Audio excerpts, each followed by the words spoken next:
moins le cosinus θ uy. Et le vecteur normal n, c'est égal. Si je fais une translation de n jusqu'à le point O, j'aurai n là, comme ça.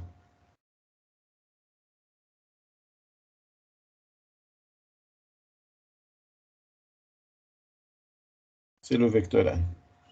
Quelle est la projection de n sur x et y?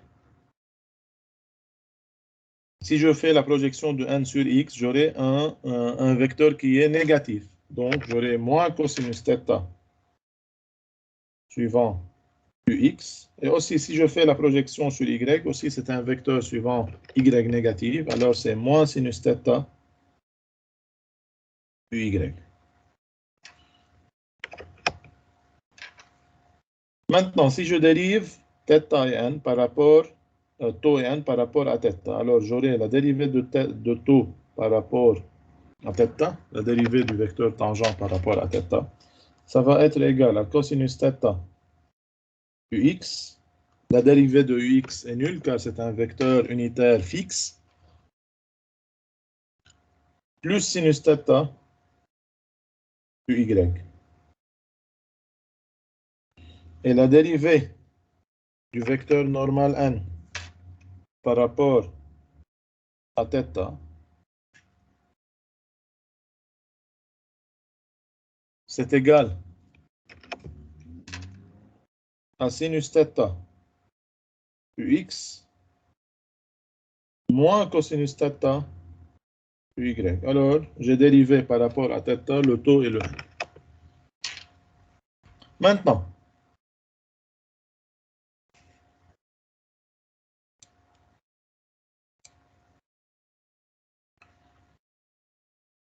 je vais définir maintenant le vecteur accélération et le vecteur vitesse dans la base de Freinet. Alors, vecteur, je vais commencer vecteur vitesse et je reviens à continuer avec l'accélération normale. Alors, vecteur vitesse.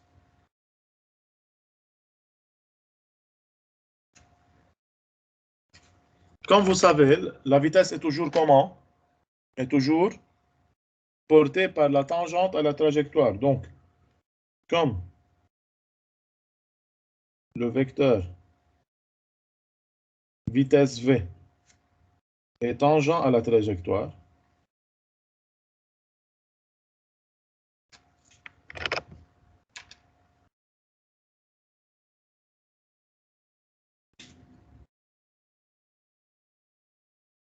son expression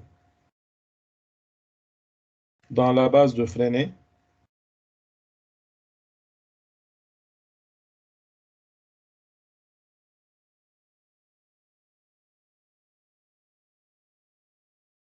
c'est v est égal au module de v suivant le vecteur taux plus 0 suivant le vecteur normal. OK? Avec petit v, c'est quoi? C'est la norme du vecteur vitesse.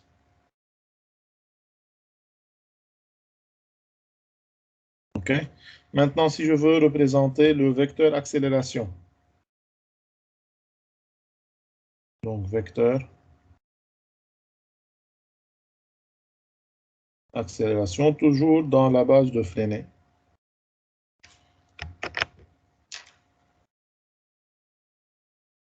Alors, pour exprimer le vecteur accélération dans la base de Freinet, il revient à déterminer les coordonnées tangentielles et normales définies de A. Avec A, ça va être égal à l'accélération tangentielle suivant taux plus l'accélération normale suivant n. Pourquoi? Car si on a, disons, une trajectoire quelconque, ok? Si on a là le point M, il va avoir une accélération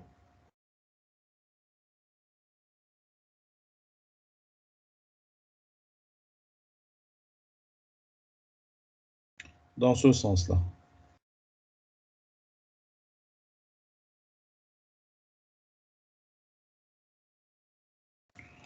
OK? Alors, c'est le vecteur accélération. Si on projette le vecteur accélération sur la base de Freinet, on aura une accélération qui est tangentielle. OK? Ou on peut écrire AT suivant le vecteur taux. Et on aura une accélération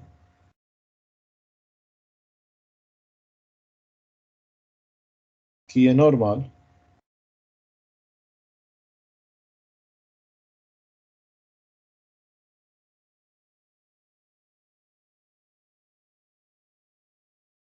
suivant la normale à la trajectoire. OK? Donc, c'est l'expression du vecteur accélération dans la base de Freinet. Maintenant, comment obtenir le vecteur accélération? Or, l'accélération, c'est quoi? C'est la dérivée de la vitesse par rapport au temps. Donc, c'est la dérivée de la vitesse fois le vecteur tangentiel par rapport au temps. Or, la dérivée de taux existe. Donc, c'est égal. C'est la dérivée de U fois V. UV', c'est égal à U'V plus V'U. Donc, c'est égal à la dérivée de V par rapport au temps suivant la tangente, plus V par la dérivée de taux par rapport au temps. OK? Le premier terme là, il correspond à la composante tangentielle de l'accélération qui est due à la variation de la valeur de la vitesse en fonction du temps. OK? Alors,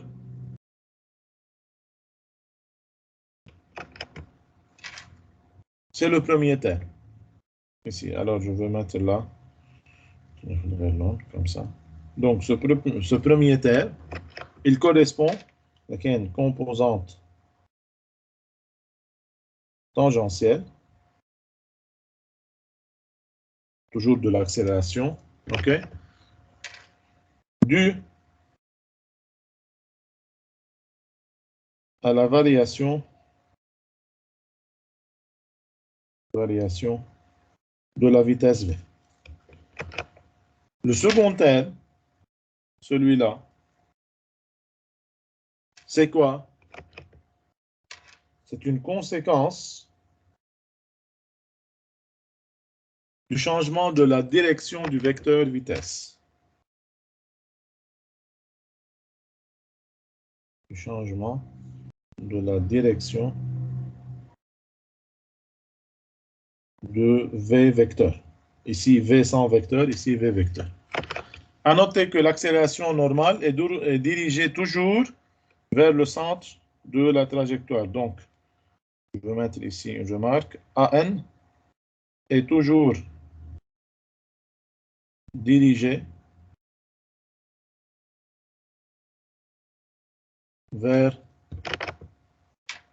le centre de la trajectoire.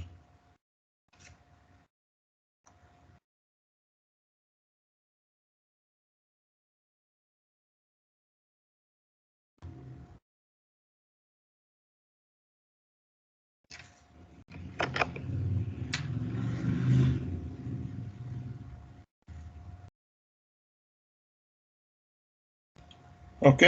Alors, je veux revenir maintenant à mon exercice.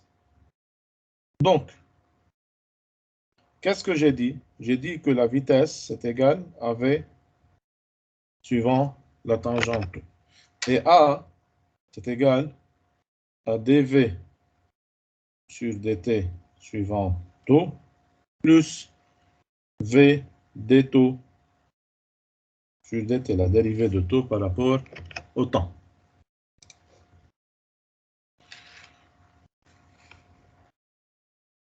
Donc, dv sur dt taux, c'est l'accélération tangentielle. Et v d taux sur dt, c'est pour sûr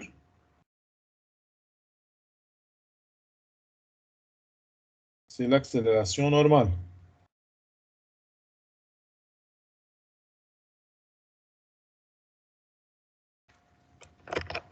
Or, je veux trouver la dérivée de taux par rapport au temps. Or, des taux sur dt, alors la dérivée de taux par rapport au temps, c'est la dérivée du vecteur tangentiel par rapport à θ par dθ sur dt. Alors, ça va être égal. La dérivée de taux par rapport à θ, c'est le vecteur n. Et la dérivée de θ par rapport à t, ce n'est autre que moins θ point. C'est moins n, alors c'est moins n fois θ point. La dérivée de t par rapport à θ, regardez. La dérivée du vecteur tangentiel par rapport à θ, c'est cosinus θ ux plus sinus θ uy. Si on fait une comparaison entre ces deux vecteurs, dt sur dθ, et le vecteur normal, le vecteur normal, c'est moins cosinus θ ux, moins sinus θ uy. Alors, la dérivée de taux par rapport à θ, c'est moins le vecteur normal. Alors, c'est égal à moins le vecteur normal. La dérivée de n par rapport à θ, c'est sinus θ ux moins cosinus θ uy. Alors, c'est égal au vecteur taux. OK? Donc, je veux remplacer la dérivée de taux par rapport à θ par moins n. Suivant n, alors j'ai le sens négatif. Et dθ par rapport au temps, c'est égal à θ point. Alors j'aurai moins θ point suivant n. Oui, monsieur Mohamed. Une minute.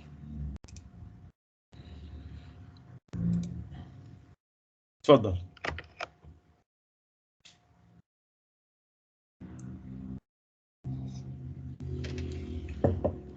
Monsieur Mohamed, je vous entends. Mohamed Ali Nasreddin. Vous avez une question. بس فيك تشرح لنا هاي اللي كنت عم تقولها فوق تشرحها مرة تانية؟ شو هي هيدي؟ هاي الكوسينوس تبع الديريفيت de nx. Reste avec moi. Regarde. La dérivée de taux par rapport à θ. OK? C'est cosinus θ ux plus sinus θ uy. Fais une comparaison entre cosinus θ ux et sinus θ uy avec la valeur du vecteur normal. Quelle est la valeur du vecteur normal? C'est moins cosinus θ ux moins sinus θ uy. Ça, c'est vraiment une comparaison. Fais une petite comparaison. C'est moins 1. Non? Oui. OK. Et si tu prends la dérivée du vecteur normal par rapport à θ, on a eu sinus θ ux, on a fait la dérivée seulement, moins cosinus θ uy. Et si on fait une comparaison entre la dérivée du vecteur n par rapport à θ et le vecteur taux, on peut voir qu'ils sont égaux. Donc, la dérivée de n par rapport à θ, c'est égal à taux, et la dérivée de θ par rapport la dérivée de taux par rapport à θ, c'est égal à moins n.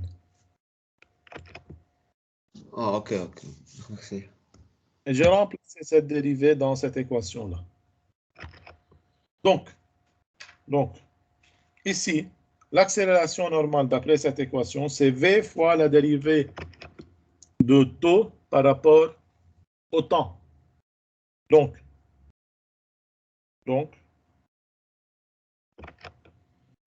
l'accélération normale, c'est égal à moins v par θ point suivant le vecteur normal.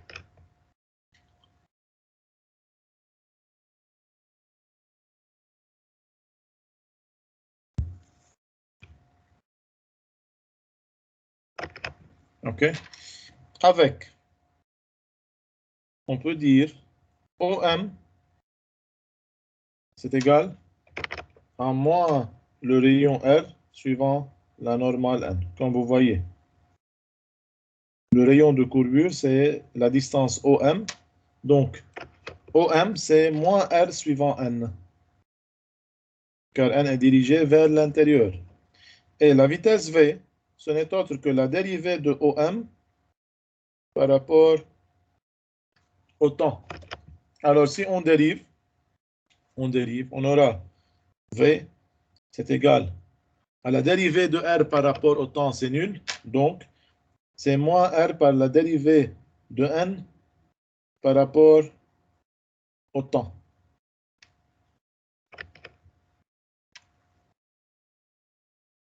OK? Or, c'est quoi moins R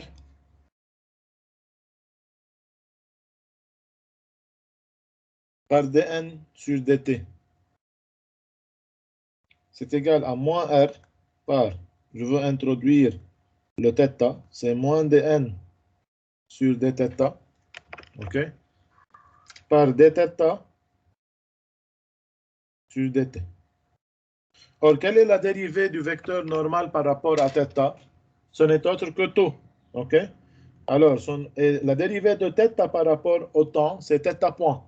Alors, on aura moins R par θ point suivant le vecteur tau. Alors, le vecteur V, ça peut être écrit suivant la norme de V suivant le vecteur tau. Donc, la norme de V, c'est moins R θ point. Ce qui implique que θ point, c'est égal à moins V sur le rayon R. Or, qu'est-ce qu'on a dit? On a dit que l'accélération normale, c'est moins V θ point par N. Or, l'accélération normale, c'est égal à moins V θ point N. Alors, c'est égal. Si je remplace V par moins R θ point, alors ça va être égal à R θ point au carré suivant la normale. OK? Ou aussi, si je remplace θ point par moins V sur R, ça va être égal à V2, la norme de V au carré sur le rayon de courbure R par et suivant le vecteur normal N.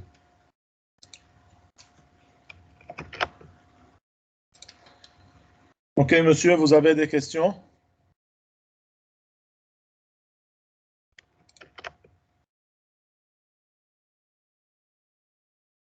Yeah. Hassan Salemi. دكتور ار ان اتجاه موافية تاتا بوان صح مش بس تاتا مش هيك؟ وين محطوط تاتا بوان؟ عم بسأل يعني زي تاتا بوان هي قصدي. Oui, تاتا بوان.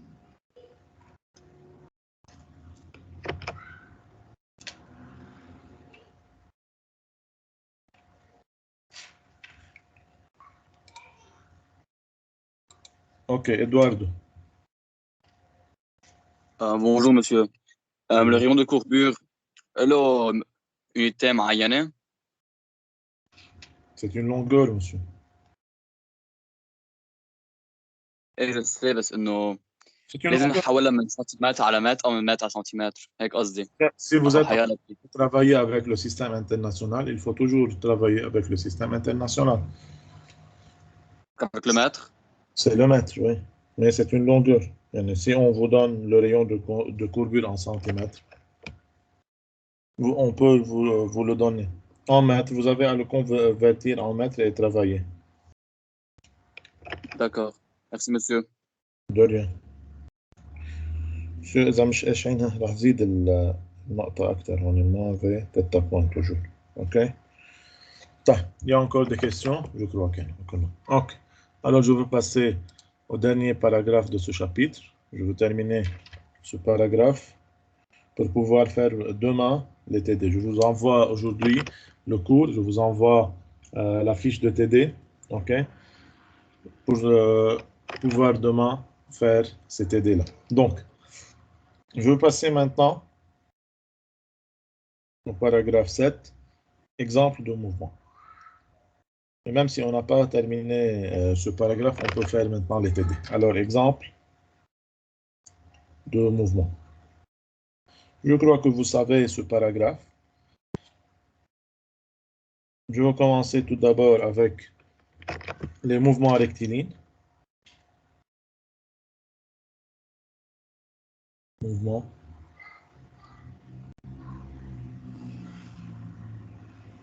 rectiligne.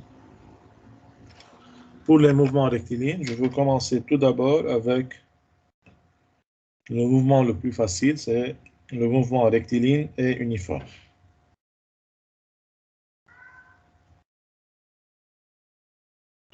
Rectiligne et uniforme.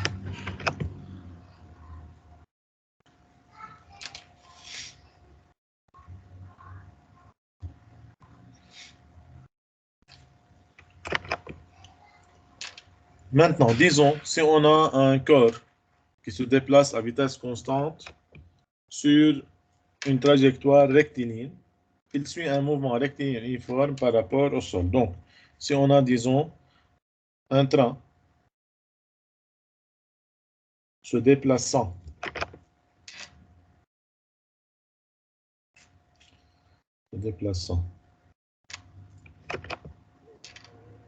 à vitesse constante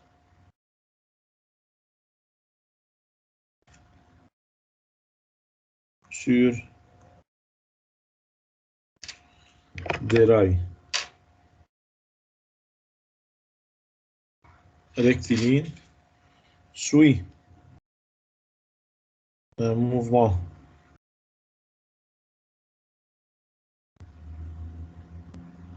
rectiligne et uniforme par rapport au sol.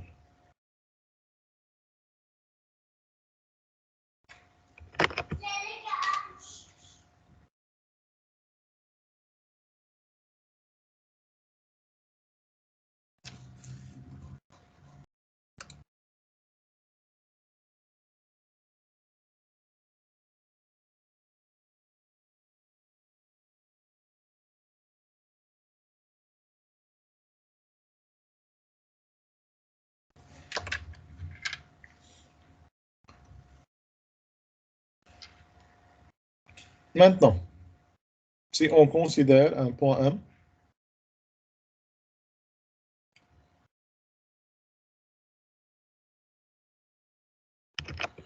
en mouvement rectiligne uniforme, MRU, de vecteur vitesse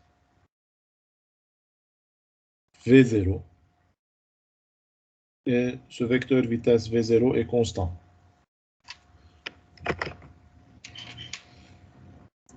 Le mouvement, dans ce cas, s'inscrit sur une droite, sur une droite qui est fixe aussi, que je veux la nommer D, qui contient forcément V0, car V est tangent à la trajectoire, et cette trajectoire est une ligne droite, alors la tangente à cette ligne droite, c'est la ligne droite elle-même. Donc, il contient forcément V0. Maintenant, si je veux écrire les équations horaires du mouvement, je peux avoir les vecteurs position, vitesse et accélération sont de la forme, donc, équation horaire du mouvement.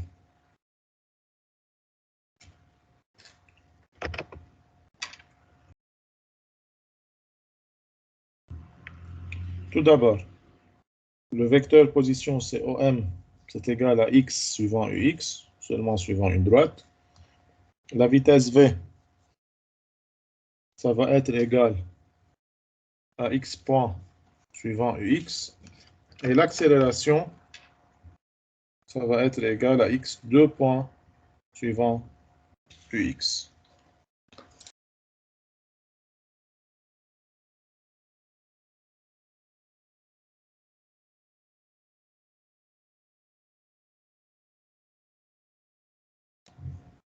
Alors, dans ce cas, je peux dire le mouvement de M est uniforme. le mouvement du point M est uniforme,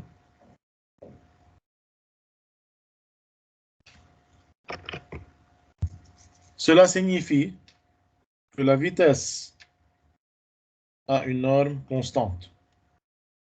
OK? Ce qui implique que, donc,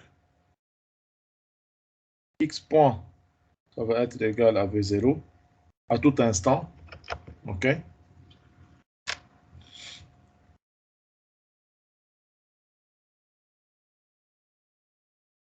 Et comme la vitesse est constante, ça implique que x2 point est nul. Je crois que vous savez le mouvement rectiligne uniforme.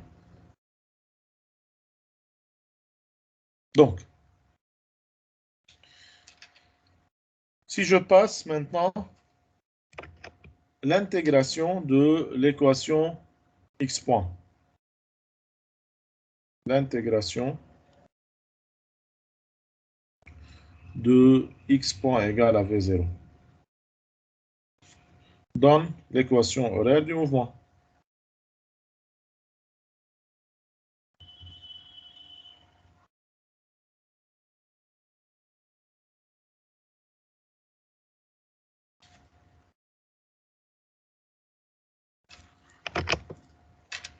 Ça va être x est égal à V0 fois le temps plus la position de x à l'instant t0 égale à 0. Donc, x0 dans cette équation, c'est une constante d'intégration qui s'interprète comme le coordonné du point M à l'instant t égale à 0. Donc, x avec x de t égale à 0, c'est égal à x0. Donc, si je veux faire un bilan de ce mouvement-là, j'ai que l'accélération est nulle, j'ai que la vitesse est égale à V0 suivant UX, et j'ai que OM à tout instant est égal à V0T plus X0 suivant UX.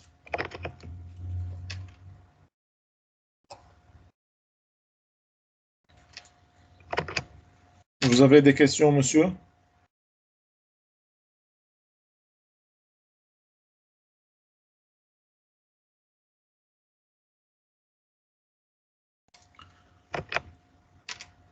Très bien. Alors maintenant, je vais passer au mouvement rectiligne uniformément varié.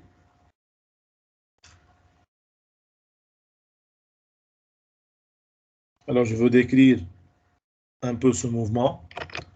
Si on considère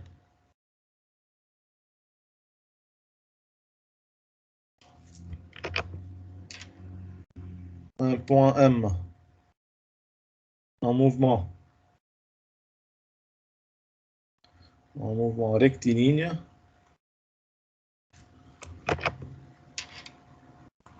dont le mouvement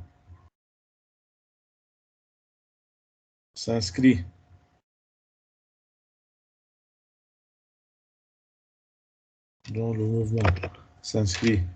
sur la droite fixe D. Alors, on est toujours sur une droite fixe D. On dit que le mouvement est uniformément varié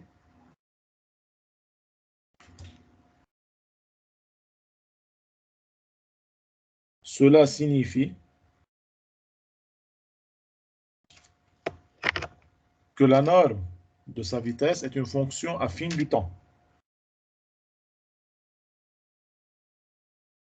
Norme de sa vitesse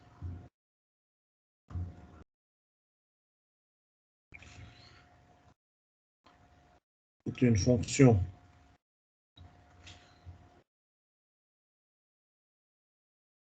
affine du temps.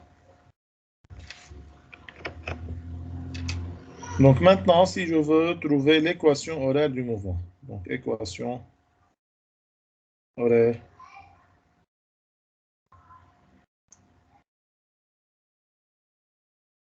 du mouvement.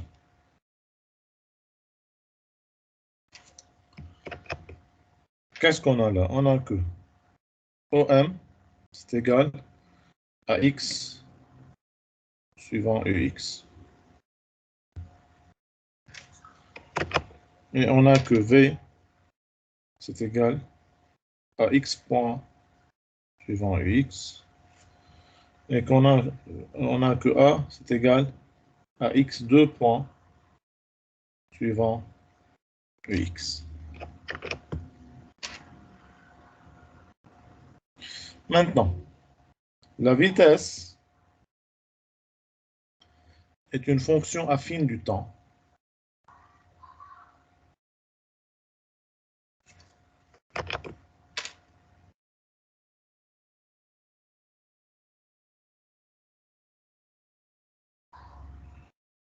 Elle s'écrit donc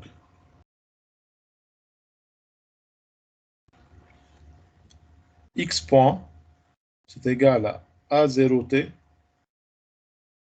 plus V0.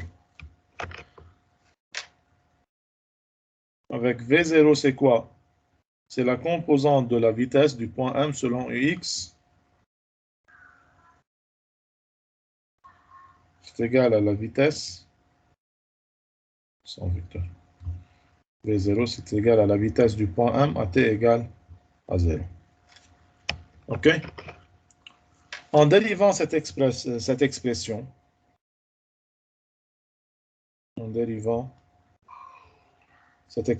qu'est-ce qu'on va avoir? On déduit que le vecteur accélération, il est nécessairement constant. A est égal à R0 suivant UX. Donc, le vecteur accélération est nécessairement constant.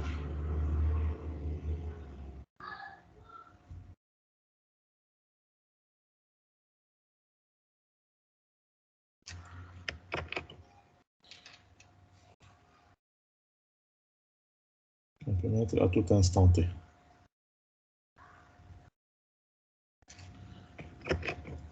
Avec A0, c'est quoi? A0, valeur algébrique de l'accélération.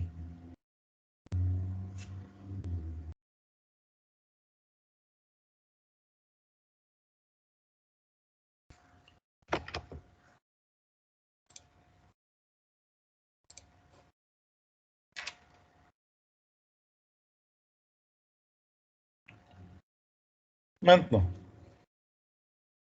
en intégrant, qu'est-ce qu'on va avoir? On va avoir l'équation horaire. Alors, en intégrant l'équation, qu'est-ce qu'on va avoir? On va avoir, en intégrant,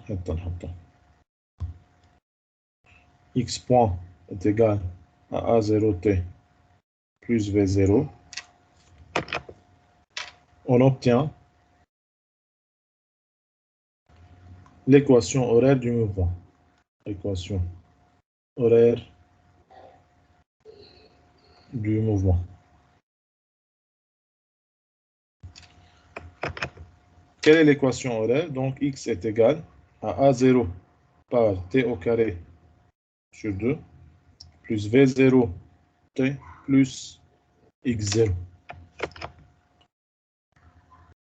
Dans cette équation-là, x0, c'est une constante d'intégration qui s'interprète comme la position de M sur l'axe des x à l'instant t égale à 0. Avec x0, c'est égal à x à t égale à 0.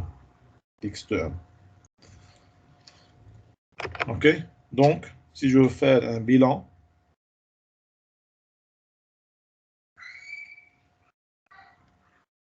on peut écrire A, c'est égal à A0 suivant UX.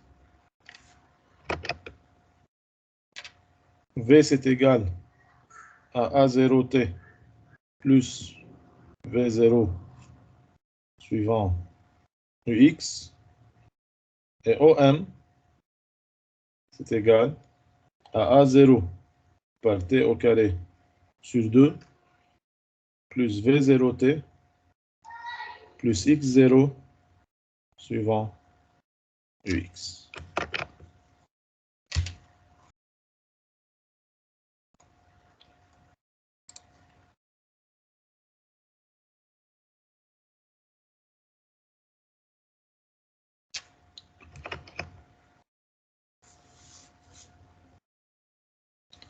Maintenant, selon les signes de V0 et A0, je vais faire une petite analyse ici.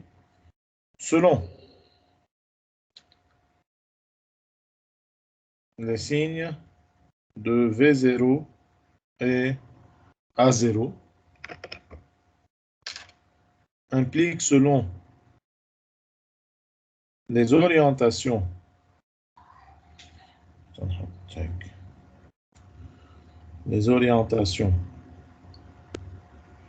de V et A,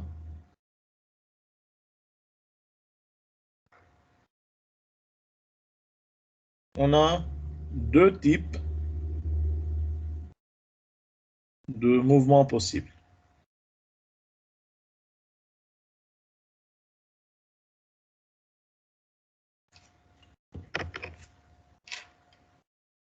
OK? Tout d'abord, si V0 positive et A0 positive implique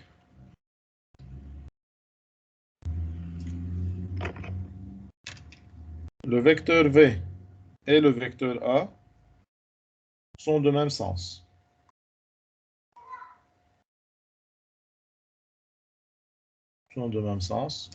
Alors,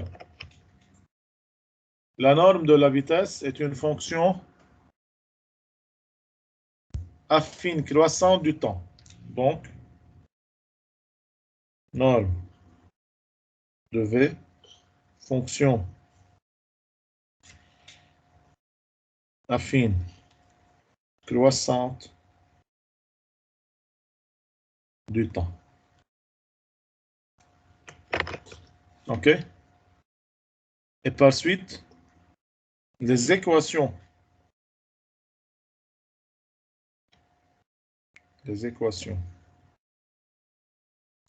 horaires du mouvement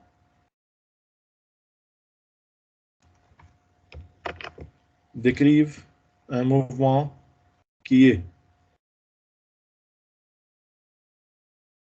un mouvement rectiligne uniformément accéléré.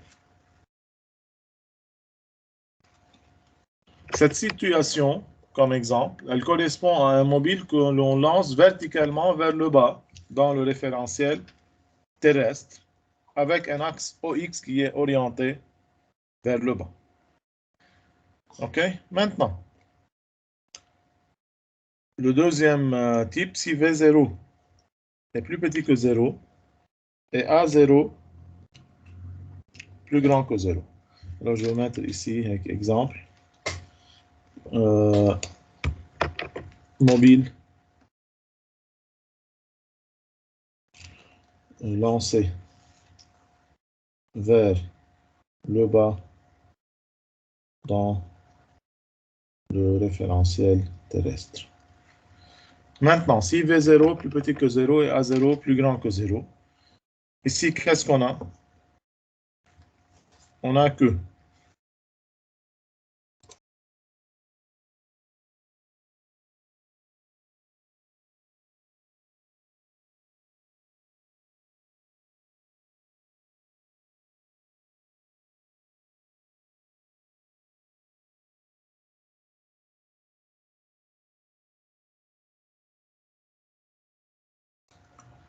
donc, dans ce cas, V et A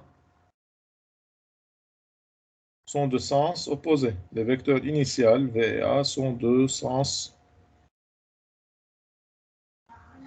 opposés.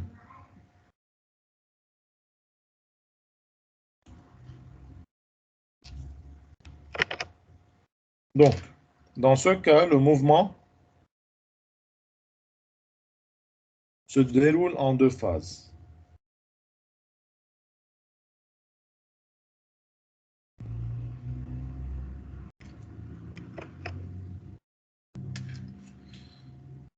Tout d'abord, la norme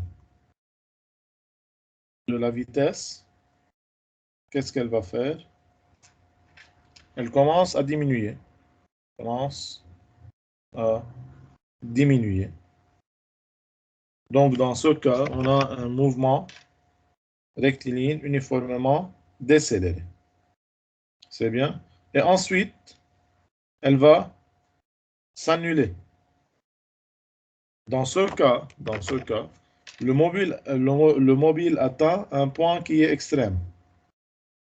Le mobile atteint un point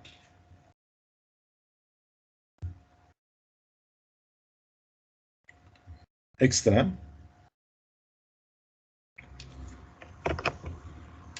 Puis il recommence à augmenter.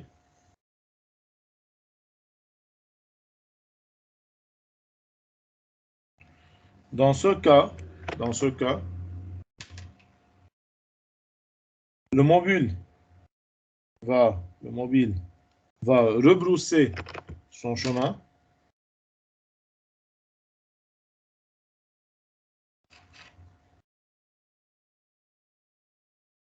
OK. Et ensuite, il va suivre un mouvement rectiligne uniformément ensuite accéléré. Cette situation-là, elle correspond à un mobile que l'on lance verticalement vers le haut. OK? Cette situation correspond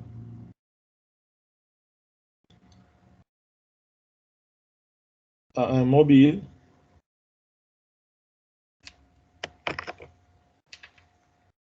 que l'on lance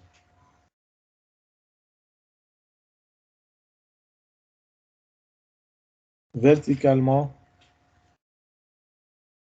vers le haut dans le référentiel terrestre.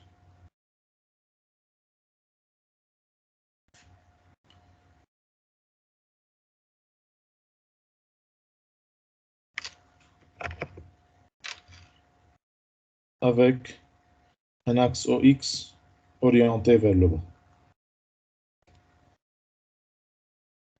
OK, alors si on lance un mobile vers le haut, il va il va décélérer pour aboutir à la fin à un point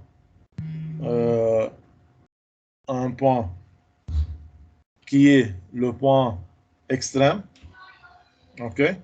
Et ensuite, il va rebrousser chemin et il va redescendre vers le bas avec un mouvement qui est uniformément accéléré.